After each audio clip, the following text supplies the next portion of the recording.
Dear children, good morning. Today we will discuss about the Urban Institute of Self-Governance. Okay, we have discussed in a previous class about the three tier of the Panchayati Raj system. Okay, about the central executive, president, and the prime minister. We have to discuss all these things. Now today we will coming to the topic uh, regarding the Urban Institute of Self Governance. Okay, first of all इसको chapter को start करने से पहले आपको एक मतलब information देना था कि आपको जितना भी आपके चैप्टर्स कंप्लीट हुए हैं वो सारे चैप्टर्स का क्वेश्चन आंसर्स, एक्सरसाइज और एक्टिविटीज़ आपने जो नोट डाउन किया है कल सैटरडे को टिल 5 PM शाम 5 बजे से पहले आप अपनी नोटबुक जो है सबमिट करें। ओके, और जो सबमिट नहीं करेगा उसके नाम मेंशन करके और उसको इंटरनल मार्क्स नहीं दिए जाएंगे। So be carefully and complete your notebook. Otherwise मैं आप लिंक भी शेयर नहीं करूँगा उन बच्चों के लिए। ओके, और ना ही स्टडी मटेरियल प्रोवाइड किया जाएगा जो बच्चे अटेंड नहीं कर रहे हैं classes. Okay, so be attend the regular classes, isn't it? और homework time to time complete करिएगा। Clear? Now we will coming to the topic and start now. As per the 17th 4th constitutional amendment, the urban areas were provided with the Urban Institute of Self-Governance. As per the population of the area, at the first level there is a municipalities, at the social level there is a municipal corporation, and the third level there is a Mahanagar, mega cities, Nigam's. It means जो है urban administration को भी इन लोगों मतलब 3 parts में divide किया गया है। जैसे हम लोगों ने विलेजेस एरिया में या रूरल एरियाज़ में देखा था कि ग्राम पंचायत, इट मीन्स जिसको सरपंच बोला जाता है, सरपंच के इलेक्शंस होते हैं उनको gram panchayat, block panchayat and district panchayat. Okay, तो ये रूरल एरियाज़ में था। अर्बन एरियाज़ में municipalities, second is municipal corporation, third one is nigam, mega cities या निगम। ओके, नगर निगम या nagar mega cities nigam. Okay, तो ये जो है एक सिटी लेवल पे भी इन लोगों के लिए इलेक्शंस होते हैं और वही जो है पार्लियामेंट्री सिस्टम इसमें फॉलो किया जाता है। ओके, कोई चेंजेस इतना ज़्यादा नहीं होता, इलेक्शन प्रोसेस वही होती है जो सेंट्रल गवर्नमेंट में इलेक्शन प्रोसेस होती है। वोट्स जो है वोट डालना, कैंडिडेट इलेक्टेड मतलब कैंडिडेट जो है खड़े होते हैं इलेक्शंस के लिए, एंड वोटिंग प्रोसेस के बाद रिजल्ट, ये इस तरीके से एक पूरा होल प्रोसेस होता है। ओके, तो इनके लिए जो फॉर्मेशन होता है, एक तरीके से हम कह सकते हैं कि जो फॉर्मेशन है वो सिटीज़ लेवल पे इसको डिस्ट्रीब्यूट जो किया गया है एक पॉपुलेशन के बेसिस पे किया गया है। जैसे किसी जगह पे किसी सिटीज़ में बहुत ज़्यादा पॉपुलेशन होती है, उस जगह पे कहीं ना कहीं अगर देखें बात करें कि जो बड़ी एरियाज़ में ज़्यादा पॉपुलेशन होने के साथ साथ में ये इनका जो है क्या किया जाता है, फॉर्म किया जाता है। Okay, now next is in all the three wing of the Urban Institute of Self-Governance, a mayor in elected from the majority wing. Apart from this, there are the chairman of the various committee and the corporator as per the various words wide reservation for the women and reservation caste are the maintained। इसमें देखिए जो पहले से चला आ रहा है, it means central government में हम देखते हैं, स्टेट गवर्नमेंट में हम देखते हैं, जो वुमेंस के लिए और SC ST जो माइनॉरिटीज़ पर्सन्स होते हैं उनके लिए एक रिजर्वेशन की जैसी फैसिलिटी प्रोवाइड की गई है, वो भी यहाँ पे फॉलो की जाती है, उनके रूल और रेगुलेशंस, और उनको कहीं ना कहीं रिजर्वेशन जैसे फैसिलिटीज़ प्रोवाइड जो है municipalities, municipal corporation and mega cities, nagar nigam में भी की जाती हैं। Okay, isn't it? जैसे आपने सेंट्रल गवर्नमेंट में देखा होगा कि कितने कुछ परसेंट सीट्स हैं वुमेंस के लिए रिजर्व रहती हैं, कुछ परसेंट सीट्स जो हैं SC ST के लिए रिजर्व रहती हैं। ओके, तो इस तरीके से इसको हम लोग पॉलिटिकल रिजर्वेशन कहा जाता है। Okay, now various committees carry out various responsibility of many field in a decentralised manner. Cities planning, land reforms, road, bridge, flyover, bridge construction, water management, सेवांग management, civil development, environmental facility, fire department services, education, health, cultural and entertainment, comma cities scape development, comma development of Morgan, comma crematoriums, graveyard, comma removal of slums, all the development etc. are carried out by the urban institute of self governance।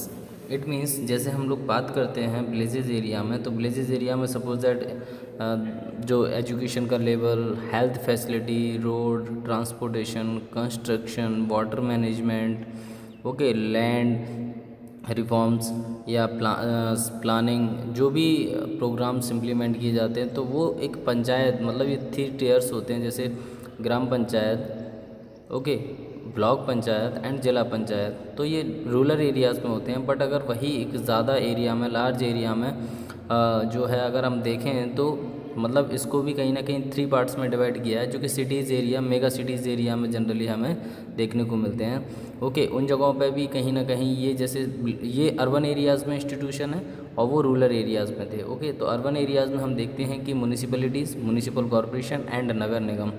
Okay, तो इन लोगों की जो है responsibility होती है urban areas में, cities area में जहाँ पे बहुत ज़्यादा अमाउंट में पॉपुलेशन जो है एग्जिस्ट करती है, उस जगह पे क्या होता है ना कि म्यूनिसिपलिटीज़, म्यूनिसिपल कॉरपोरेशन एंड नगर निगम की रेस्पॉन्सिबिलिटी है कि एजुकेशन फैसिलिटी प्रोवाइड कराना, उनको मेंटेन करना, एंड हेल्थ फैसिलिटी है, कल्चरल एंड एंटरटेनमेंट है, आपका प्लानिंग्स हैं, रोड रिफॉर्म्स है, लैंड रिफॉर्म्स है, रोड्स हैं, ब्रिज हैं, ओके, कंस्ट्रक्शन, ब्रिज मतलब ब्रिज कंस्ट्रक्शन का काम है, या वाटर मैनेजमेंट का देखना।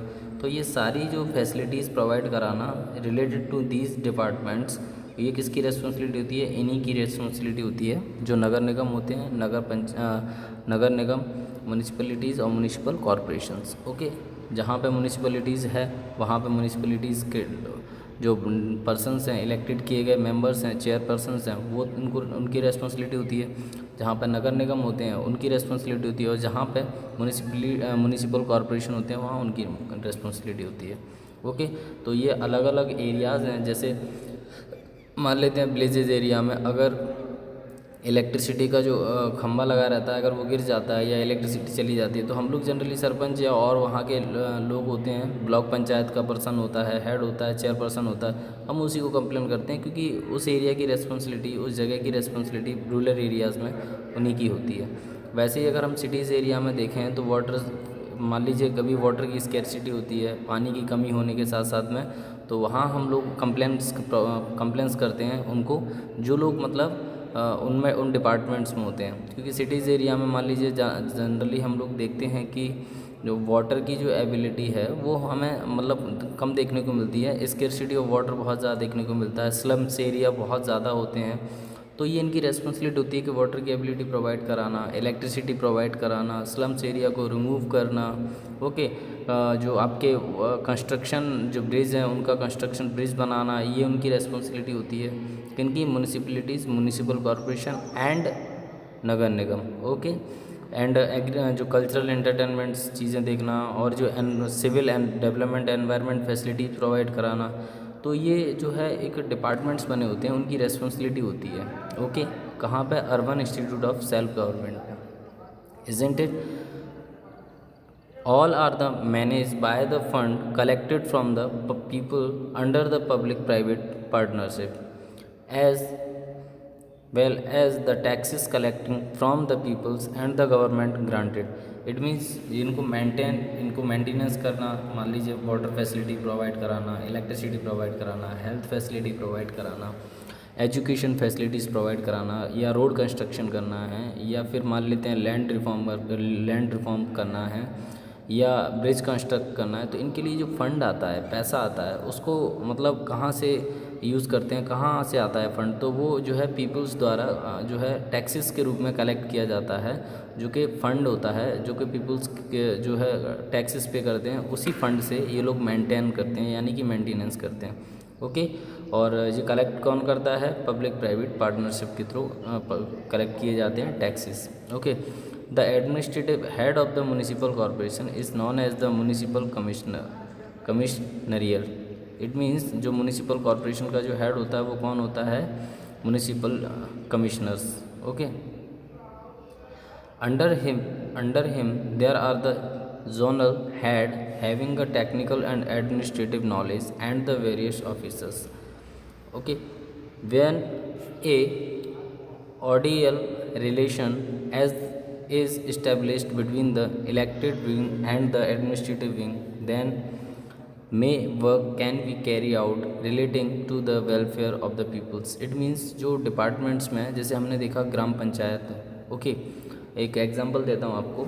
जैसे मान लीजिए आप देखेंगे कि विलेजेस एरिया में सरपंच होता है, वो लोगों पीपल्स द्वारा इलेक्ट किया जाता है, क्योंकि ग्राम पंचायत का सबसे बड़ा या कह सकते हैं हेड वही होता है, तो पीपल्स द्वारा इलेक्ट किया जाता है।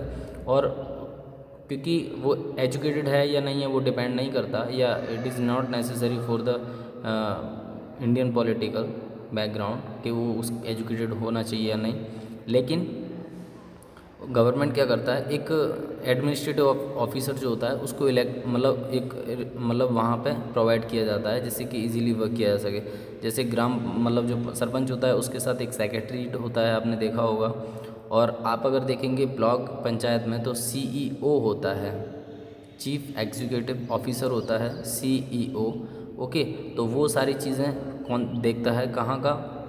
ये एरिया का, क्योंकि वहाँ पे ब्लॉक ऑफिसर, इसको हम लोग कहते हैं पंचायत सदस्य, इसको बोला जाता है ब्लॉक पंचायत सदस्य। ओके, और एक होता है डिस्ट्रिक्ट। तो डिस्ट्रिक्ट में आप देखेंगे IAS ऑफिसर होता है जो पूरा मेंटेन करता है, लेकिन पॉलिटिकल बैकग्राउंड से पावरफुल जो होता है वो कौन होता है? जो है जिला सदस्य होता है। ओके, तो उसी तरीके से यहाँ पे भी जो है एडमिनिस्ट्रेटिव एक ऑफिसर भेजा जाता है, या कि एक ऑफिसर होता है जो कि जोनल हेड होता है, उसको टेक्निकल और एडमिनिस्ट्रेटिव नॉलेज होती है और उनको मेंटेन करता है अर्बन एरियाज़ को, जहाँ पे सारी विंग्स के बारे में इंफॉर्मेशन रखता है और जानकारी होती है। तो वो दोनों कोऑर्डिनेट करते हैं, यानी कि पॉलिटिकल बैकग्राउंड से आए हुए पर्सन भी और जो गवर्नमेंट द्वारा या एडमिनिस्ट्रेटिव द्वारा अपॉइंट किया हुआ पर्सन, वो दोनों की दोनों आपस में कोऑर्डिनेट करके, मिल करके, मीटिंग्स करके और पीपल्स के वेलफेयर के लिए क्या करते हैं वो, मतलब कहीं ना कहीं जो है कोई भी जो वर्क करते हैं वो पीपल के वेलफेयर के लिए करते हैं। ओके, मिल करके। नाउ तो this is the urban administration या urban institute of the self governance. Now we will coming to the next topic, judiciary. Okay, तो what is the judiciary? We will discuss the constitution of India has the except the ideal that all its citizens should be get social, economic and political justice, thereby a just and equitable social order can be the established. If any persons break any law, then he is either punished or fined by the judiciary. The judiciary check whether the laws are in accordance with the constitutional provision, and if the law is not consistent with the constitution, it is declare the law unconstitutional and void.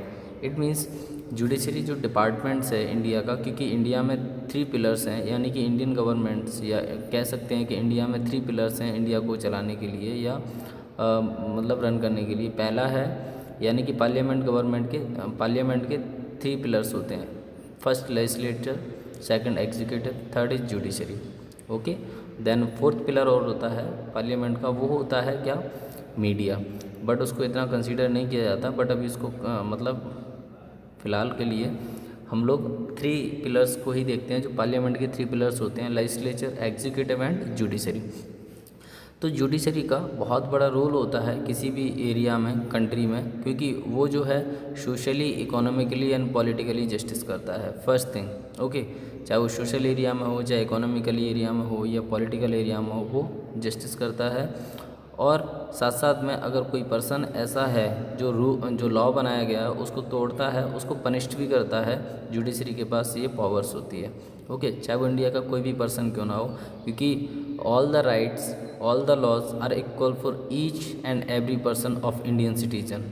Okay, ऐसा नहीं कि वो prime minister का या MLAs का बेटा है तो वो कुछ भी मतलब कुछ भी रूल्स तोड़ेगा, या फिर मान लीजिए कोई मेंबर ऑफ पार्लियामेंट का पर्सन जो है उसका बेटा है या उसका कोई मेंबर है, वो रूल ब्रेक करेगा तो उसको पनिशमेंट नहीं किया जाएगा क्योंकि वो मेंबर ऑफ पार्लियामेंट का बेटा है या उसका मेंबर है, इसीलिए नहीं उसको।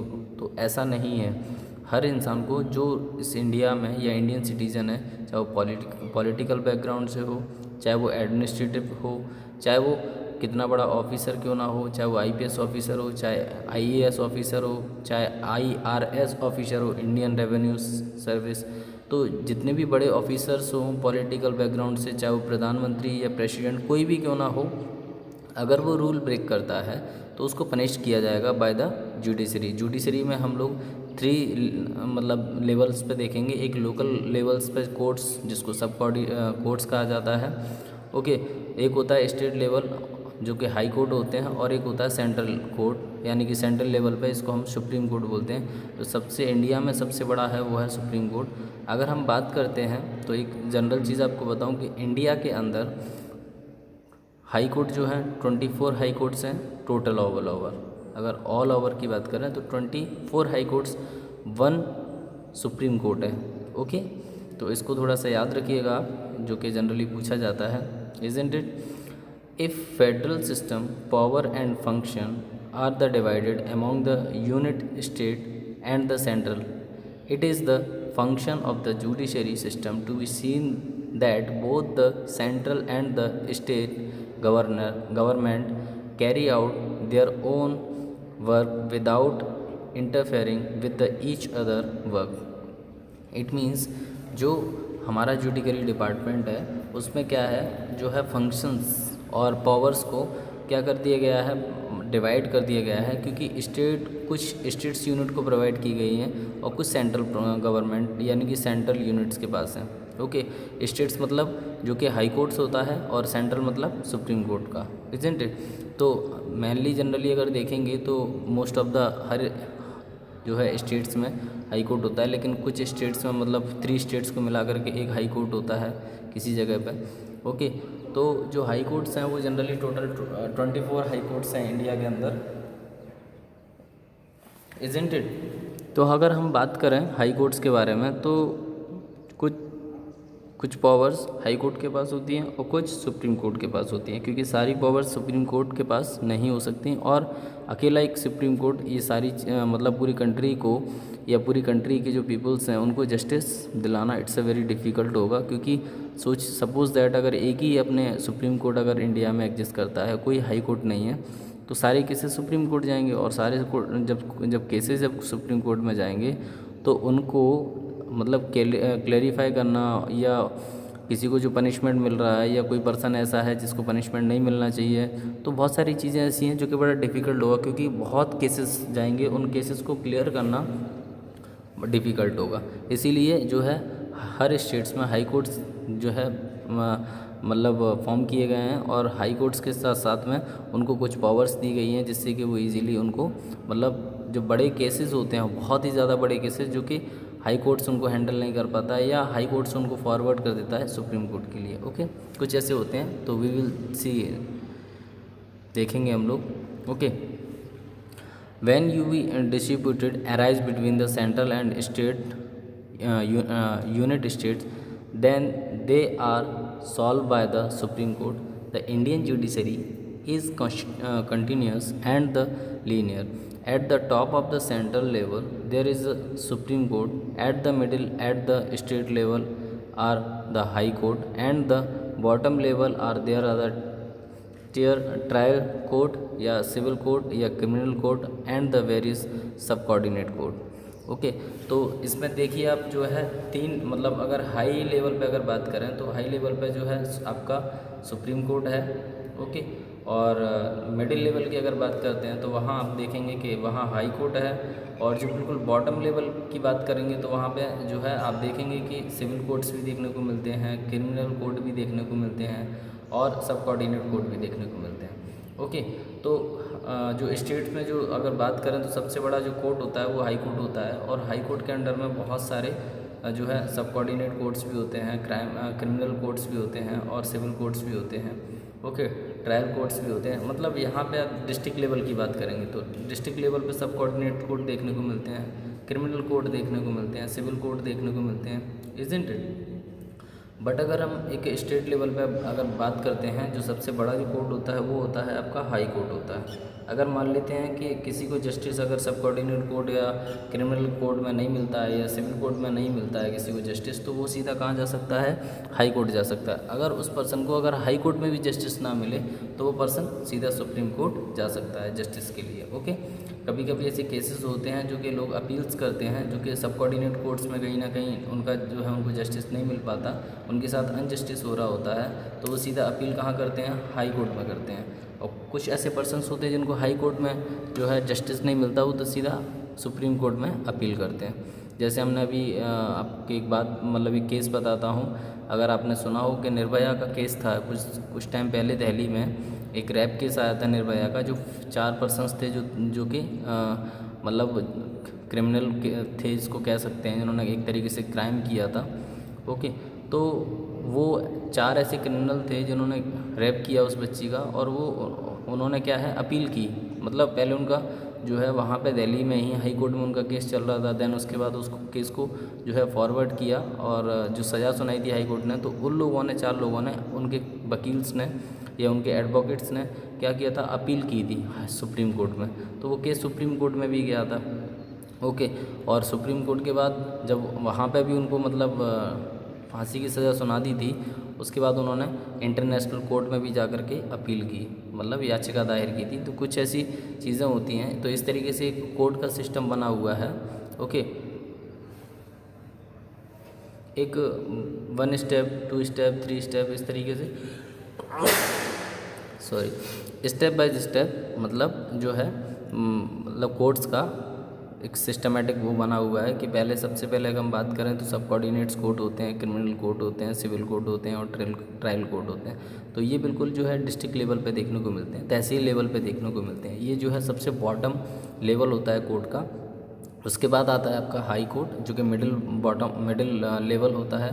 हाई कोर्ट के बाद आता है आपका सुप्रीम कोर्ट। ओके, तो जो कि सबसे टॉप या हाई लेवल होता है, isn't it. Now this is chapter is finished. We will discuss about the some question answers. Okay, so these are the, I hope so, these are the very easy and simple questions. You will be careful read this chapter. Okay, आप इसको फिर से read करें, आपको सारे questions के answer बन जाएंगे। एक भी ऐसा आई थिंक मुझे नहीं लगता कि कोई क्वेश्चन का आंसर ना बना पाएँ आप। What is the principle of the division of the powers, आपको मालूम है, पढ़ा चुका हूँ। What is the eligibility of A member of A parliament, आप उसको इजीली लिख सकते हैं। क्या एलिजिबिलिटी होती है एक member of parliament, it mean जो सांसद होता है यानी कि एमपीज़ होते हैं, उनकी क्वालिफिकेशन क्या होती है, एलिजिबिलिटी क्या होती है, उसको लिखना है। What is the quorum for the Lok Sabha and the Rajya Sabha, तो आप बता सकते हैं। What are the member of the Rajya Sabha elected, तो राज्यसभा के जो मेंबर्स होते हैं उनको कैसे इलेक्ट किया जाता है, कैसे। ओके, तो उसके बारे में आपको प्रोसेस लिखना है। How is the speaker the protector of the dignity of the houses, तो जो मतलब हाउस जो होते हैं उनमें मतलब जो स्पीकर होता है वो किस तरीके से वहाँ के मतलब डिग्निटी को मेंटेन किए रहता है, क्या क्या ऐसी चीज़ें हैं, मतलब क्या ऐसे वो करता है जिसकी वजह से वो उसको स्पीकर बनाया जाता है, क्योंकि ताकि दोनों हाउसेस या हाउसेस में जो है जो डिसिप्लिन है उसको मेंटेन कर सके। ओके, उसकी डिग्निटी को बनाए रखे। Describe the emergency power of the president, तो आपको इमरजेंसी जो पावर है इसकी प्रेसिडेंट की वो आपको लिखना है। Okay, what is the process of the impeachment, क्या होते हैं ये आपको बताना है। Mention the power of the parliament. Okay, state the institute of the local self government, state the बाइस ऑफ द ब्यूरोक्रेसी। तो ये क्वेश्चंस दिए गए हैं और कुछ स्टेटमेंट दिए गए हैं। इसमें जो आंसर्स आपको लिखना है रीजन्स में, वो आपको 1 वर्ड्स में 2 वर्ड्स में मैक्सिमम आपको आंसर्स लिख देना है। और उनके ऊपर जो है नेक्स्ट है आपका 3 जो है दिया गया है, right a short note on. तो इसमें जो है आपको शॉर्ट नोट लिखना है, जैसे executive power of the state legislative assembly. Okay, तो इसमें पर्टिकुलर हर एक पर्टिकुलर के ऊपर आपको इसमें क्या करना है, शॉर्ट नोट्स लिखना है। ओके, तो ऐसा नहीं है कि आपको 1 लाइन या 2 लाइन्स में शॉर्ट नोट्स 1 या 2 लाइन्स में नहीं होता है, आपको अच्छे से उसको शॉर्ट नोट्स लिखना है। ओके, और मैंने आपको बताया कि आंसर्स लिखने का तरीका कि जो लॉन्ग आंसर्स होता है मैक्सिमम 5 पॉइंट्स लिखना है उसके अंदर, और हर आंसर्स को पॉइंट वाइज ही आपको राइट करना है, लिखना है। ओके, कोई भी पैराग्राफ्स में नहीं लिखेगा। हाँ, शॉर्ट नोट्स अगर आपसे पूछता है तो you can write the short notes on the paragraph maximum 5-6 line या 10 lines. Okay, because of the board examination ask the questions related to the short notes, दे वो इजीली क्या है वो आपसे पूछेगा शॉर्ट नोट्स के बारे में, तो आपको मैक्सिमम जो है 5 से 6 लाइन्स में एक शॉर्ट नोट्स हो जाता है। ओके, मैक्सिमम 3 मार्क्स में शॉर्ट नोट्स पूछेगा या 3 मार्क्स में 2 शॉर्ट नोट्स पूछ लेता है कभी कभी, क्योंकि जो शॉर्ट नोट्स होते हैं 1.5 मार्क्स 1.5 मार्क्स या 2.5 मार्क्स या 2.5 मार्क्स, तो 2 शॉर्ट नोट्स 5 मार्क्स में पूछ लेगा या 2 शॉर्ट नोट्स होंगे वो 3 मार्क्स में पूछते हैं। तो आपको उसी हिसाब से आपको आंसर्स लिखना है नोटबुक में, जिस तरीके आप उनको रीड कर सकें, लर्न कर सकें और आपको बोर्ड एग्जामिनेशन में लिखने में आसानी हो। ऐसा नहीं कि आप नोटबुक जो बना रहे हो पूरा बुक से एज इट इज़ पूरा छाप मारो, लेकिन कोई मतलब नहीं रहेगा उस चीज़ का। ओके, जितना आप लर्न कर पाएँ, जितनी ज़रूरत है हमें, हम उतना ही आंसर्स लिखें। फेयर कॉपी का मतलब यही होता है कि जो बुक होती है उसमें से सारी चीज़ें नहीं लिखी जाती, कुछ मेन पॉइंट्स लिखे जाते हैं। ओके, ब्लड पॉइंट्स होते हैं जिनको लिखा जाता है, तो इजीली हम उनको लर्न करें, लर्न करके इजीली हम लोग जो है बोर्ड एग्जामिनेशन में लिख के आ सकें। ऐसा नहीं कि हमने सारा पूरा लिख दिया और ना ही हम लर्न कर पा रहे हैं उनको और ना ही हम लोग लिख पा रहे हैं, तो कोई मतलब नहीं है। ओके, शॉर्ट एंड स्वीट, मेरा मतलब है कि कम पढ़ो लेकिन अच्छा पढ़ो, कम खाओ लेकिन अच्छा खाओ। ओके, तो लिखो कम लेकिन अच्छा लिखो, तो वैसा ही है, आप जितना अच्छा लिखेंगे कम लिखेंगे तो अच्छे मार्क्स मिलेंगे आपको। ओके, तो इसमें जो शॉर्ट नोट्स हैं आपको जो बताया गया है, जैसे constitutional provisions regarding the money bills, okay, the usefulness and the limitations of the Rajya Sabha, position of the governor and the function, executive power of the state legislative assembly, position and the executive power of the prime minister, the legislative and the administration power of the president। तो it is a very easy questions. Okay, इसमें कुछ choose the correct answers दिए गए हैं। Okay, बहुत easy पूछा गया है सारे। Choose the correct answer. Who is the appointed the जज of the supreme court, you know very well that I have told you I think, कि जो जजेस होते हैं उनको कौन अपॉइंट करता है, तो सुप्रीम कोर्ट का जो जज होता है उसको कौन करता है, प्रेसिडेंट करता है। ओके, तो कुछ क्वेश्चंस ऐसे हैं बहुत इजी हैं बिल्कुल, इन विच कुछ क्वेश्चन क्या मतलब सारी क्वेश्चंस इजी हैं अगर आपने अच्छे से रीड किया है तो।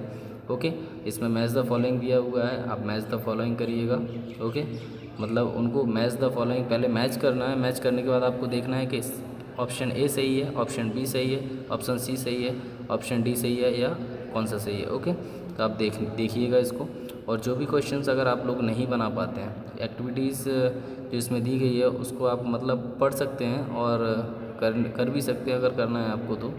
ओके, तो अगर आप देखें तो इस जुडिशरी जो डिपार्टमेंट्स के बारे में कुछ मोटा मतलब बोल सकते हैं, थोड़ा इन्फॉर्मेशन दिया है और इतना एक्सप्लेनेशन नहीं दिया है इसके बारे में, क्योंकि हम नेक्स्ट चैप्टर में हम जुडिशरी को बिल्कुल एक्सप्लेनेशन नहीं पढ़ेंगे अच्छे से।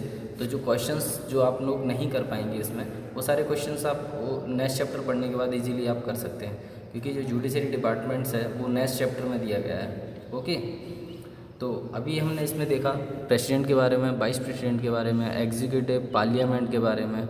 ओके, जो पॉलिटिकल एग्जीक्यूटिव होता है, एक होता है आपका एडमिनिस्ट्रेटिव एग्जीक्यूटिव होता है, वो देखा हमने, लोकसभा देखा, राज्यसभा देखा। ओके, तो ये सारी चीज़ों के बारे में आपको पता होना चाहिए। ओके, क्योंकि India it is a democratic country और ये बहुत सारा पार्ट होता है, इज़न्ट इट क्लियर। अच्छा, मैं आपको एक चीज़ बताना भूल गया, इंडिया में अगर हम आपसे पूछा जाए कि इंडिया का मिनी कॉन्स्टिट्यूशन किसे कहा जाता है, तो अमेंडमेंट 42 को मिनी कॉन्स्टिट्यूशन कहा जाता है। ओके, इंडिया में जो है इंडिया का मिनी कॉन्स्टिट्यूशन अगर आपसे पूछा जाए कि इंडिया का मिनी कॉन्स्टिट्यूशन क्या मतलब किसको बोला जाता है या क्या किसको बोला जाता है, तो जो अमेंडमेंट 42 हुआ था, ओके, संविधान संशोधन या कॉन्स्टिट्यूशन अमेंडमेंट 42 हुआ था, उसमें जो है उसको बोला जाता है मिनी कॉन्स्टिट्यूशन। अब अमेंडमेंट 42 क्या है, you can search it and find it what is the amendment 42। Okay, तो आप ये मतलब जनरल थिंक है, आपको जिसको करना है करे, जिसको नहीं करना है इट इज़ नॉट फोर्सली। आप इसको सर्च करिएगा नेट पे कि अमेंडमेंट 42 क्या होता है, आपको पता चल जाएगा। कुछ 3 वर्ड्स हैं, मैं आपको हिंट देता हूँ, 3 वर्ड्स हैं, उन 3 वर्ड्स को कॉन्स्टिट्यूशन में ऐड किया था, ओके, अमेंडमेंट 42 में, इज़न्ट इट। तो आप सर्च करिएगा, पता करिएगा कब ऐड किया था, कौन सी जो सन था उस कौन से सन में ऐड किया था, ओके, क्या ऐड किए थे वो 3 वर्ड्स, कौन से 3 वर्ड्स थे। इसीलिए इंडिया को जो है इंडिया में जो मिनी जो कि 42 अमेंडमेंट को मिनी कॉन्स्टिट्यूशन कहा जाता है। ओके, तो thank you so much, thank you.